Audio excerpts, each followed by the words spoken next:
देश स्वच्छतेच्या दिशेने झपाट्याने पुढे जात असल्याचा दावा केला जातो, पण या झगमगाटामागे एक वेदनादायक वास्तव दडलेले आहे.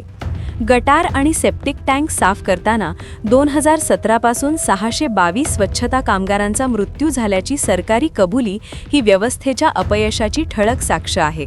याहूनही गंभीर बाब म्हणजे अनेक कुटुंबांना अजूनही भरपाई मिळालेली नाही.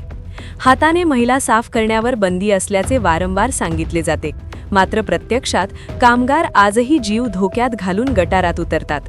2023च्या सर्वेक्षणात एकही मॅन्युअल स्कॅव्हेंजर नसल्याचा दावा करण्यात आला, पण पूर्वीच्या आकडेवारीशी हा विरोधाभास स्पष्टपणे दिसतो.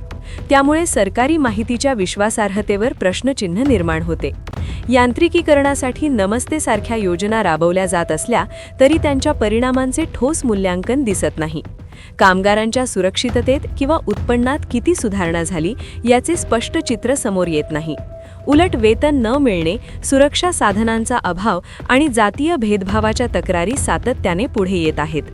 ही केवळ प्रशासनाची चूक नाही, तर समाजाच्या मानसिकतेचाही प्रश्न आहे. स्वच्छता कामगारांचे अस्तित्व अजूनही दुर्लक्षित आहे, त्यामुळेच त्यांच्या जीवाची किंमत कमी लेखली जाते.